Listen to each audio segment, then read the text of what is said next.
Ginamitan na nga ni Abigail ng accused na curse si Arches para makasiguro na hindi magtatraidor ang babae tulad ng iba. Ipinapaliwanag pa lang ni Abigail ang pwedeng kapalit ng curse na iyon pero sinabi ng Dark Elf na bilisan na nito. Kaya ipinasa ni Abigail ang sumpa sa babae. Saka na rin umalis si Arches. Sinabi ni Calzo na parang sobra ang ginagawa ni Abigail na paghihigpit kay Arches. Pero ipinaliwanag ni Abigail na nagsama ng 100 taon sina Schneider at Arches kaya madali lang mapapanumbalik ang babae kung gugustuhin ni Schneider. Nagtataka pa rin ang dalawa dahil ibang-iba ang ugali ni Schneider ngayon kumpara noon na cold-blooded killer.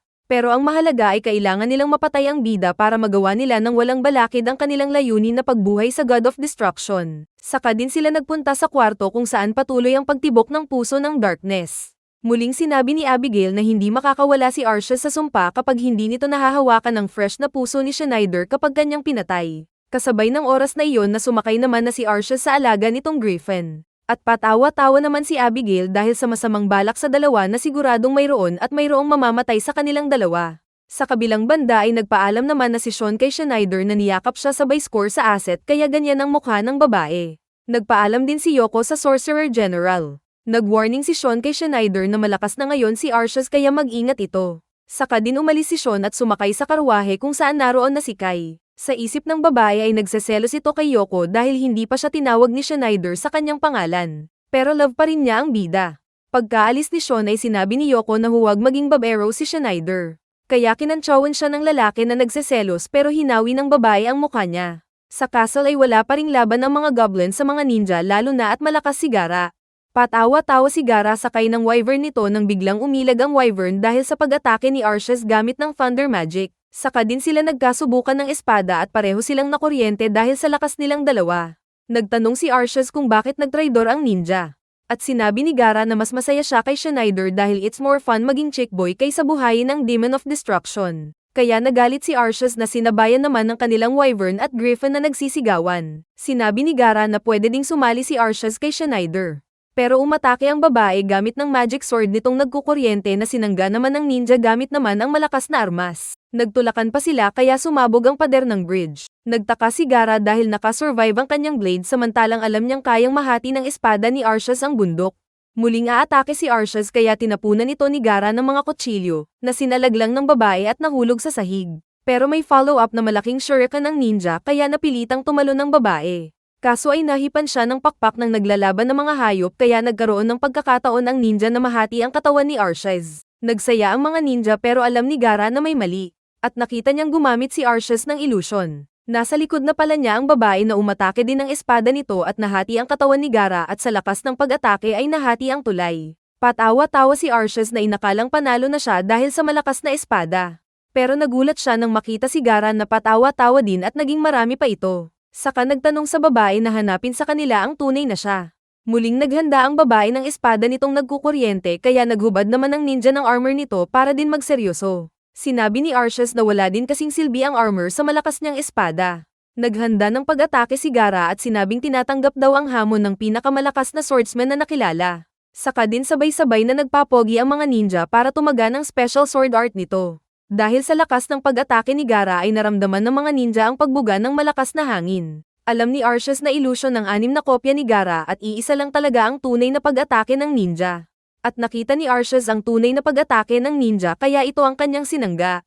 Nagulat naman si Gara dahil nahuli ni Arches ang kanyang ipinagmamalaki na teknik. Pero mas nagulat si Arches dahil hindi niya inakalang mababasag ang ipinagmamalaki niyang espada kaya siya napasigaw na nasaktan. Naputol ang kanyang espada habang napaupo sa isang sulok kaya sinabi ni Gara na siya na ang panalo sa duel nila. At dahil mahal daw ni Schneider si Arches ay hindi ito papatayin sa kapapatawa-tawa. Kaya masaya din ang mga ninja samantalang hindi makapaniwala ang mga goblins. Sinabi naman ng mga nasa castle na mahihina na salamat daw kay Gara dahil ligtas na sila. Pero nagtanong ang mga pari kay Jeyo kung anong dahilan at bakit naglalaban ang mga malalakas na conqueror. Inakala pa nilang dahil siguro ito sa agawan sa pera.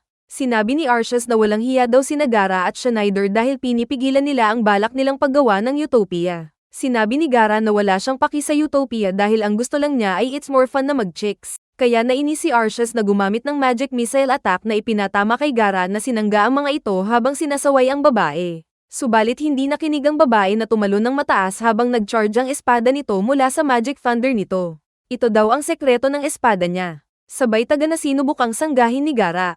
Pero tumagos ang magic sword sa blade ng ninja kaya siya ang nasugatan na nahulog sa sahig. Sinabi ni Arceus na iyon ang tunay na nakakahati ng bundok na espada. Hindi na makalaban si Gaara na tinutukan ng babae ng armas. Nagtanong si Gaara kung sigurado bang matatalo ni Arceus si Schneider. At confident ang babae na sumagot ng oo sabay tatagain na ang ninja. Subalit may malakas na power na pinatamaan ang kinaroroonan nila kaya naistorbo ang dalawa at nasira pa ang bridge. Nakita kaagad ni Sheila na mula ito kay Schneider na nakarating na rin pala. Kaya nanlaki din pareho ang mga mata ni Gaara at Arceus sa dumating na bida. Tapos sinabi pa ni Schneider na ang pogi niya talaga. Nagyabang siya kay Yoko na sinabing bagong spell daw niya ito kaya hindi pa ganap ang potential. Sinabi ni Gaara na muntik na daw siyang mapatay ni Schneider dahil sa paggamit ng spell na malakas kaya gagantihan ito kalaunan. Nagkatitigan naman sina Arceus at Yoko at naisip ni Yoko na napakaganda ni Arceus. Sa isip naman ng Dark Elf ay naalala ulit ang pag-chicks noon ng bida kaya naiinis ulit siya. Biglang nasa likod ni Arceus si Schneider na niyakap ang babae. Sinabi ng bida na bad manners ang balak ni Arceus na pagpatay sa kanya. Sumagot ang galit na babae na papatayin talaga si Schneider pero dumakat ng stress balls ang bida at sinabing huwag maging bastos ang babae sa mentor nito. Saka din lang naging expressive ang mukha ng babae. Ipinaalala ni Schneider na mahal niya ang babae. Saka sinabayan ng pagkagat ng tenga nito. Kaya knockout ang babae sa sarap na dulot ni Schneider. Hindi pa tapos ang bida na nagpiano kaya mas nanghina ang babae.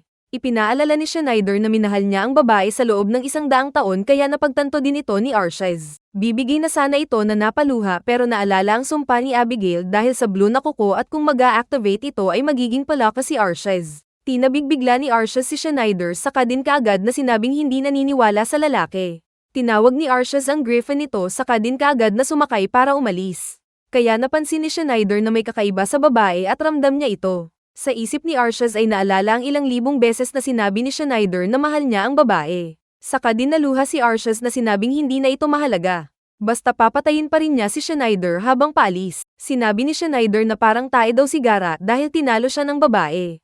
Pero sinabi ni Gaara na mag-ingat ang bida dahil naging malakas na rin si Arceus sa nagdaang mga taon. Kaso ay walang paki si Schneider na sinabing ang ninja ang dapat magpagaling. Kalaunan ay tumulong si Yoko sa pag-serve ng pagkain sa mga knights na gustong-gusto naman ng babae. Sa lahat ng mga knights ay nagbabait-baitan si Yoko na nagbibigay ng mas maraming pagkain. Pero nang si Schneider na ang nakapila na nakangiti pa ay napakaliit na pagkain ang ibinigay ng babae. Nagtaka si Schneider at nagtanong kung bakit ganon si Yoko. Pero galit na sinabi ng babae na hindi pwedeng maging special si Schneider kumpara sa ibang tao. Naisip na lang ni Schneider kumain ng mabilis saka pumila ulit. Pero nang makita ulit siya ng babae ay mas maliit na naman ang ibinigay ni Yoko kaya nagtanong si Schneider kung anong sama ng loob ng babae sa kanya. Tinawag siya ng babae sa isang banda at pinaupo si Schneider. Galit na sinabi ni Yoko na alam nitong dumakmal ng babae ang lalaki kaya kakaiba ang ngiti ng long hair na pinagpawisan. Pero ang totoo ay hindi niya alam kung sinong babae ang tinutukoy ni Yoko dahil marami na siyang dinakmal. Pinagtawanan ng mga knights ang bida na sinabing hindi alam ang sinasabi ng babae. Pero mas nagalit ang babaeng nagalit na lumapit. Pero iba ang napansin ni Schneider dahil yung bukana ng kuweba at sinabi pa ng lokoong lalaki na naamoy nitong birhen pa rin si Yoko. Kaya sinampal siya ng babae na mas nagalit at pinaalis ang tumakbo na Schneider. Kaya nasabi din ng mga knights na nakakatakot si Yoko. Nagpunta sa isang matandang seer sina Sheila at Geo at nagtanong kung anong dahilan at bakit nagawang makalabas ni Schneider sa seal nito kahit na hindi naman hinalikan ng isang virgin maiden. Sinabi ng matanda na sa paglipas ng 15 years ay naging mas malakas si Schneider. At ginamit nito ang willpower para magawang masira ang seal. Sinabi ni Geo na dahil masama si Schneider ay hindi dapat masira ang seal kahit gaano siya kalakas. Kaya ipinaliwanag ng matanda ang nakita nito na kahit masama ang isang nilalang ay makakatagos pa rin sa seal kung pag-ibig ang dahilan ng kanyang pag-break dito. Kaya napatawa si Geo na hindi makapaniwala. Sinabi ng matanda na baka pwedeng na-in-love si Schneider at nagbago ang puso nito. At alam ni Sheila na dahil ito kay Yoko. Biglang nag-ilaw ang bolang kristal at nakita nila si Schneider na patay na at nawakwak ang dibdib at nawawala ang puso. Samantala ay inaayos ni Yoko ang benda ng sugat ni Gaara nang mahigpitan niya ito dahil iniisip si Schneider. Kaya nagtanong ang ninja kung may pinag-aalala si Yoko. Nagrason si Yoko na wala. Pero sinabi ng ninja na dapat mag-aalala si Yoko dahil mas malakas na ang magic ni Arceus. At kapag naglaban ng dalawang magkapareho ang gamit na magic ay walang epekto ang power ng mas mahina. Sinabi pa nitong 15 years ago ay napakasama ang ugali ni Arceus dahil wala itong awa.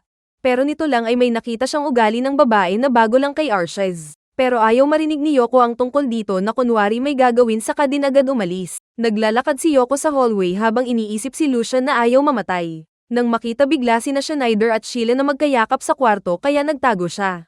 At naluluha si Sheila. Inakala ng mga sundalong tao na hindi gagalaw ang mga kalaban dahil malakas ang bagyo. Pero hindi nila alam na naka-formation ang mga halimaw.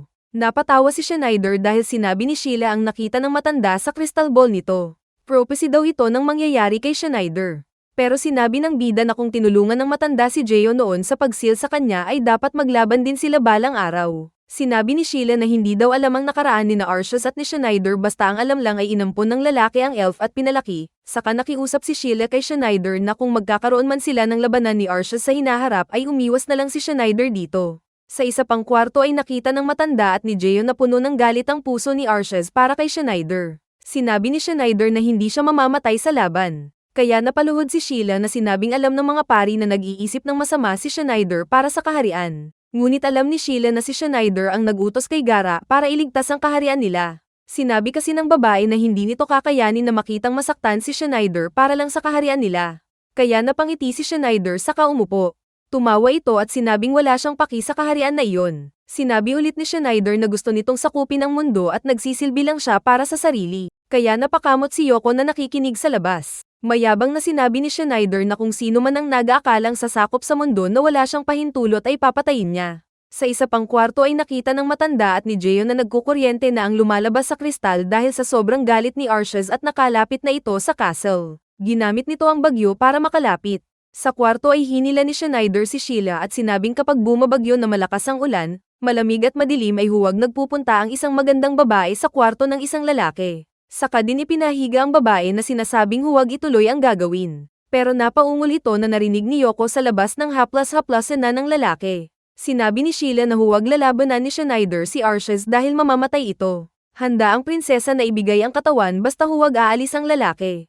Kaya napagtanto na ni Yoko na nakikinig na in love na nga si Sheila kay Schneider. Samantala ay nag-uusal na sa labas si Arceus na tinatawag ang mga elemental spirits na gagamitin sa pag-atake ng kaharian. Sa kwarto ay bumigay na ng lubusan ng prinsesa at may lechon baboy na sana kung hindi lang mabilis na pumasok si Yoko na kaagad pinulot ang walang malay na Lars at ibinato kay Schneider. At kasunod pa nito ang biglang malakas na pagsabog dahil sa pag-usal ni Arceus ng malakas na magic spell. Dahil sa lakas ng mega death spell na ginamit ni Arceus ay malawak na bahagi ng castle ang nasira maging ng kinahihigaan ni Gaara. Akala niya kung si Schneider lang ang nakakaalam kung paano gawin ang mega death spell. Ipinakita din na nasira ang kinaroroonan ni na Schneider at ng mga babae. Pero ligtas sila dahil sa paggamit ng bida ng barrier. Saka din nagpakita si Arceus na naiinis ulit dahil may kasamang mga chicks na naman si Schneider. Hindi makapaniwala sina Sheila at Yoko na sa isang iglap ay nasira ang malaking parte ng castle. Maging si Lars ay nagulat na alam din ni Arceus gamitin ang Megadeth. Sinabi ni Schneider na kaya daw tinawag na Empress of Thunder si Arceus dahil sa lakas nito. Subalit sobra ang ginawa nito sa castle kaya handang lumaban si Schneider. Pinipigilan siya ng umiiyak na Sheila na ayaw siyang mamatay. Naisip din ni Yoko na posibleng mamatay si Lucian at ayaw din niya. Pero bago pa makapagsalita ay biglang nanghiram ng pera si Schneider at ibinigay naman ito ni Yoko. Sinabi ng bida na ibabalik din ito. Hindi daw niya maiiwasan ang laban na iyon kaya inutusan sina Yoko at Sheila na magtago na sila. Sumugod pa si Arceus sakay ng griffin nito at sinabing pumunta doon para patayin na si Schneider. Pero naiinis si Schneider na sinabing dapat paluin ang puwet ng sumusobrang babae. Pilit namang tumayo ni Gaara na nakitang muling nabuo ang espada ni Arceus at bad sign daw ito para kay Schneider. Gumamit ng pampalipad na spell si Schneider kaya nagulat ang mga ninja na nakakitang lumipad ang bida sa ere. Kaya nagusal din si Arceus ng bagong spell gamit ng espada at gumawa ang babae ng lightning na parang black hole. Patawa-tawa ang Dark Elf na sinabing ang spell ay parang bakla na nanghihigop ng lakas. Kaya nahigop nga ang flying magic ng bida kaya siya napasigaw na nahulog. Sinabi ni Gaara na alam ni Arceus na kung maglalaban sila gamit ang magic ay pareho silang mamamatay. Kaya nais ng babae na maglaban sila gamit ng espada. Nakaligtas pa rin si Schneider na tinanggal ang mga bato. Binalak niyang gumamit ulit ng magic spell para pigilan ang pag-atake ni Arceus. Pero muli lang hinigop ng black hole ang magic ng bida kaya nawala ulit ang armasana niya. Tapos umatake na si Arceus ng sword technique nito at naihagis ang bida na nasaktan. Na-corner si Schneider na walang magawa. Nang biglang mula sa himpapawid ay dumating si Afrit at nagpunta sa likod ni Schneider. Sinabi ng Demon Sword na si Schneider ang bearer ng Fire Sword at lalabanan ang Radiant Ken na espada ni Arshez. Sinabi pa ng Demon kay Schneider na siya ang master nito dahil siya naman ang nakatalo sa Fire Sword na Efreet. Saka din naging espadang nag-aapoy si Efreet na itinusok ang sarili sa lupa. Kaya nasabi ni Arshez na nakakagambala si Efreet sa balak niyang madali na lang sana. Pinulot ni Schneider ang armas at sinabing oras na para paluin ang babae. Mabilis na umatake na si Arshez sakay ng Griffin nito. Ngunit malas niya dahil hinati ni Schneider ang Griffin na napasigaw sa sakit dahil nasunog. Saka din bumangga sa pader na natigok. Kaya mas nainis si Arshez na tumalon sa harap ng bida na sinabing isa itong tae. Saka naramdaman ng mga tao ang lakas ng armas ni Arshez dahil sa destruction power ng Radiant Ken. Muling pinuntahan ni Arshez ang tumayo na Schneider at sinabing kahit nagawa ng bida na mapaamo ang Fire Sword ay wala pa rin itong kaya sa Radiant Ken sword niya. Saka din sila parehong pumosisyon sa laban. At kitang-kita ng mga ninja ang liwanag na dulot ng mga Fire Sword at Thunder Sword na hawak ng mga bida. Sinabi ng mga ninja na magkapareho lang na malakas ang Thunder Sword at Fire Sword at dahil wala na ang Griffin ni Arshez ay tabla na ang laban. Pero ipinaliwanag ni Gaara na kahit malakas ang katawan ni Schneider at matibay siya, ay dehado pa rin ang bida dahil isa siyang wizard samantalang magaling na swordsman ang kalaban nito. Masama din ang pakiramdam ni Yoko sa paglalaban ng dalawa at nag-aalala para kay Lucian. Nagpakiramdaman sina Schneider at Arshez habang hawak-hawak ang kanilang mga malakas na armas. Unang umatake si Arshez ng hackang skill nito na sinangga ni Schneider. Sinabi ni Arshez na panalo na siya at talo ang lalaki.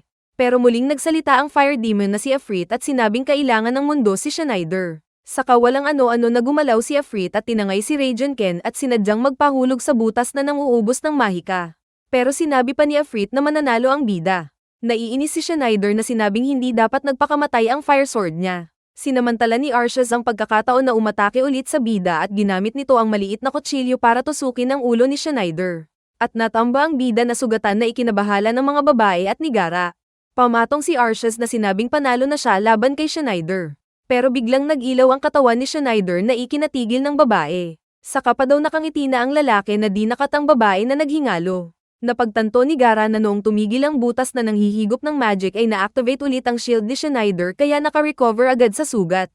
Sinabi ng mga ninja na magiging patas na ang laban. Pero sinabi ni Gaara na mas delikado dahil kapag magic na ang gamit ng dalawa ay hindi na sila makakatigil kapag oras na naibato na nila ang spell. Sinabi ni Schneider na hindi nito mapapatawad si Arshez at sinabing hindi nakapamilya.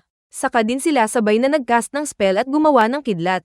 Saka din sila sabay na nagpatama ng kidlat sa isa't isa at nagkasalubong ang kanilang mga lakas at tabla lang ang dalawa. Sinabi ni Arshez na si Schneider ang nakatapat sa kanya sa nagdaan na 15 years.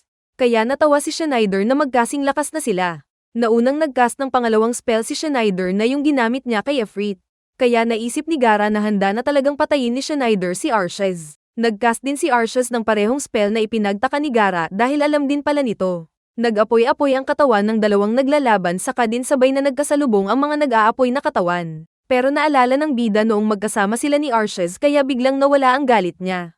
At siya ang sinuntok ng babae kaya naitapon si Schneider saka din nagkaroon ng malakas na pagsabog dulot ng power nila. Dahil dito ay naisip ni Gaara na ang isang split second lang na pagbabago ng isip ng bida ang naging dahilan ng kanyang pagkatalo. Nais sana nitong tulungan si Schneider pero inawat siya ng mga kasamang ninja. Nagyabang naman si Arshez na sinabing naging mahina kasi si Schneider. Samantala ay naisip ni Yoko na babalik at babalik si Lucian dahil pinautang niya ito ng 500. Tinuruan kasi nito si Lucian na palaging ibalik ang hiniram na pera. Saka inasahan na babalik ang bida. At biglang nag-ilaw nga ang guho na kinahulugan ng bida saka din lumabas ang nag-overpower pa rin na Schneider na sinabing bumalik ang gwapo na tulad niya. Nagyabang pa itong hindi siya mamamatay sa mahinang pag-atake lang na iyon. Sasakupin pa daw kasi nito ang mundo. Pero biglang nagdugo ang ulo niya saka din siya natamba. Kaya alam ni Gaara na naglalakas-lakasan lang ito. Maging si Arshez ay sinabing alam na nanghihina na si Schneider at papatayin na ito. Ngunit sinabi ng bida na hindi ito magagawa ni Arshez. Aatake na si Arshez nang pinatigil itong bigla ng lalaki at sinabing mahal nito ang babae. Pero hindi nagpauto ang babae at sinabing lahat naman ng babae ay mahal ni Schneider. Saka ulit nagpatuloy sa pagsummon ng mga Thunder Spirit si Arshez at lumabas ang ilang parang dragon na kidlat.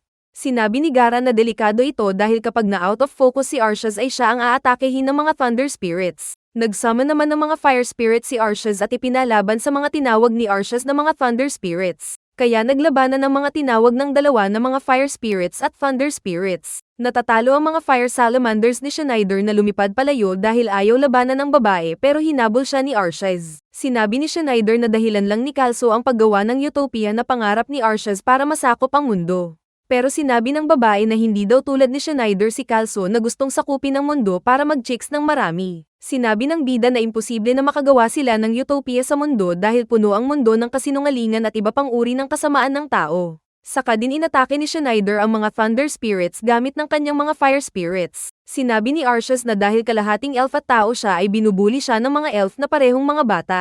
Isang araw ay nagkaroon ng labanan ng mga Dark Elf at mga Wood Elves at nakita na lang ang sarili na nag-iisa na lang. As if hindi sila nagkwentuhan noong 100 years silang nagkasama. Ito daw ang dahilan kaya gusto ni Arces na itayo ang utopia na gusto nito para magkaroon ng tunay na peace. Umatake ulit ang nag-charge ng kapangyarihan nitong babae pero nahuli siya ni Schneider na hinawakan sa kamay at ipinaalala ang paglapit ng batang elf sa kanya noon. Sinabi pa ng bida na inalagaan ng babae kaya natigilan naman si Arces na sinabing hindi nakalimutan ang pagkupkup sa kanya ni Schneider ng mahabang panahon. Para daw itong paraiso sa kanya. Hinawakan ni Schneider ang baba ni Arces na nagpaubaya.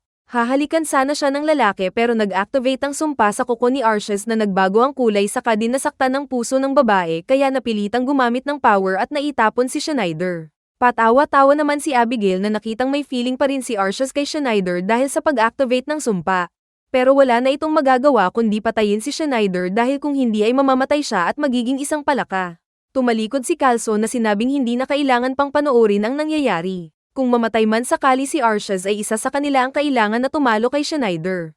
Agad nilapitan ni Schneider si Arces na nasasaktan pero sinuntok siya ng babae. Saka din naglabas ng Thunder Spirits nito si Arces at umatake pero kinontra ng bida gamit ng Fire Salamanders. Napansin ni Gara na kakaiba ang kilos ng mga Fire Salamanders kaya alam niyang hindi nakakonsentrate ang pag-iisip ni Schneider.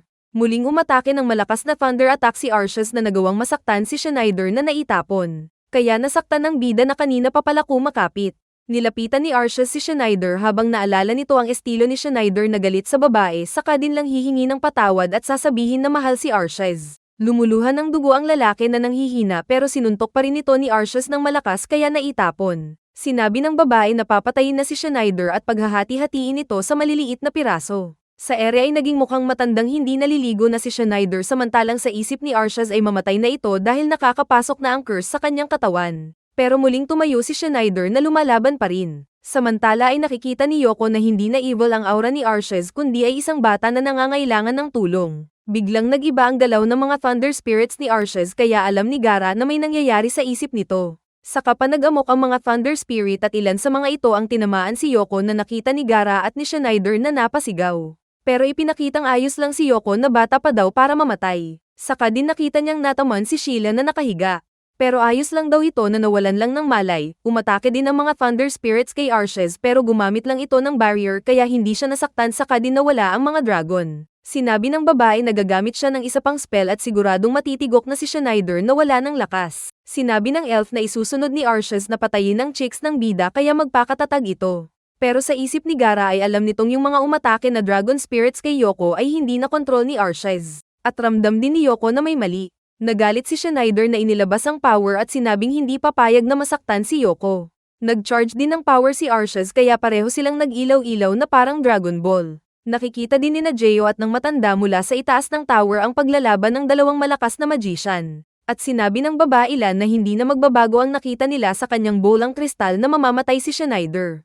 Patuloy lang sa pag-usal ang dalawang malakas na wizard at pareho pa rin ang ginagamit nilang spell. Kaya naramdaman ng mga nanunood ang lakas ng dalawang naglalaban. Sabay na inilabas ni na Arces at Schneider ang kanilang mga spell kaya nagkaroon ng pagsabog. Pero sa isip ni Arces ay nagpaalam na ito kay Schneider at sinabing mahal ito. Kaya natatalo ang power ni Arces na kitang-kita ng mga nanunood. Nararamdaman pa rin ni Yoko na umiiyak ang puso ni Arces kaya sinabi niya kay Gara na pigilan ang kanilang paglalaban. Pero wala daw magawa si Gara dahil kapag ginawa na ng mga wizard ang kanilang mga pag-atake ay hindi na ito mapipigilan. Sa isip ni Arces ay gusto nitong kapag namatay ay hawakan ulit siya ni Schneider sa huling pagkakataon. Samantala ay natigilan sa pag-atake si Schneider nang marinig ang boses ni Lucian na kinausap siya. Sinabi ng bata na hindi nakikita ng bida ang paghihirap ni Arces. Nang titigan na mabuti ng bida ang elf ay nakitang nasasaktan ito at nagdurugo ang isang daliri kaya alam na niyang nasa sumpa itong accused. Saka din napagtanto ng bida na kagagawa nito ni Abigail kaya siya nainis.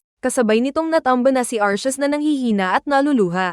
Dahil dito ay nagalit si Schneider na isinigaw ang pangalan ni Abigail. Saka din lang nagkaroon ng napakalakas na liwanag. Ipinakitang buhay pa si Arceus dahil pinag-teleport pala ni Schneider ang power nito na papatay sana sa babae. Lumapit si Schneider sa nagtatanong na Arceus kung bakit.